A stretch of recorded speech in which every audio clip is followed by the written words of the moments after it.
பொதுவாகவே சமூக வலைதளங்களில் ஏதாவது ஒரு விஷயம் பேசப்படுது அப்படின்னா மிகப்பெரிய அளவில் அதை ரொம்ப பெருசாக்கிடுவாங்க. அதுலேயும் பிரபலமாக இருக்கக்கூடிய ஆட்கள் அப்படின்னா சொல்லி தெரிய வேண்டியதில்லை. அப்படி தான் இளைய தளபதி விஜய் அவர்களுடைய விஷயத்துலையும் நடந்துட்டுருக்கு அப்படின்னு எல்லோருமே சொல்லி வராங்க.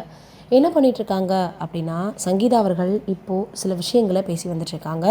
அதாவது தனக்கு தன்னுடைய கணவர் நடந்துக்கிறது பிடிக்கல, திருமணத்தை மீறிய ஒரு உறவில் ஒரு நடிகையோட இருக்காங்கன்னு அவங்க புகார் கொடுத்துருக்கதாக சொன்னதுமே எல்லாமே பார்த்திங்கன்னா சமூக வலைதளங்களில் கண்ணு காது மூக்கு வச்சு அப்படின்னு பேச ஆரம்பித்தாங்க. இதில் என்ன ஒரு ஹைலைட்னால், எல்லோரும் பேசிகிட்டு இருக்கக்கூடிய நிலையில் நடிகை த்ரிஷா அவர்களோட ஒரு திருமணத்தில் கலந்துக்கிட்டு இருக்காரு விஜய் அவர்கள். அதில் அங்கே கொடுத்துருந்த ட்ரெஸ் கோடா இல்லை அவங்க இருவருமே பார்த்திங்கன்னா பிளான் பண்ணி கட்டியிருக்காங்களா அப்படின்றது தெரியல. ஆனால் அவங்க அப்படி இறங்கி வந்தது எல்லோருக்குமே பேசக்கூடிய இடங்களில் நிறையவே பார்த்திங்கன்னா வாய்ப்பு கொடுத்துட்டாங்க அப்படி தான் சொல்லணும்.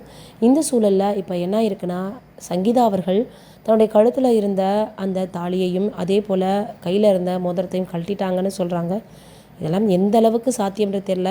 ஏன்னா அவங்க 2 முறைப்படியுமே திருமணம் பண்ணியிருந்தாங்க.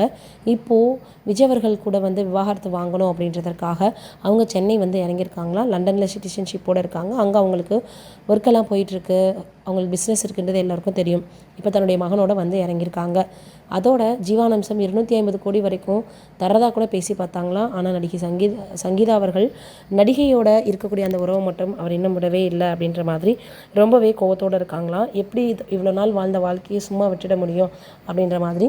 ஒருவேளை இந்த தேர்தலில் பெண்களுடைய ஓட்டு விழாமல் போயிடுச்சுன்னா என்ன பண்ணுறது விஜய் அவர்களுக்கு அப்படின்னு இப்போ எத்தனையோ பேர் பேசி பார்த்தோம் கூட அவங்க அதை அக்செப்ட் பண்ணிக்கலையா. அதனால் இப்போ எல்லோருமே எப்படி இந்த விஷயத்த அவங்க கையாள போகிறாங்க, ஒருவேளை இருவரும் சமரசமாக பேச்சுவார்த்தை நடத்தி முடித்து சேர்ந்துக்க போகிறாங்களா, இல்லை விஜய் அவர்களிடமிருந்து சங்கீதா பிரிய போகிறாங்களா அப்படின்னு எல்லோரும் பேசி வராங்க.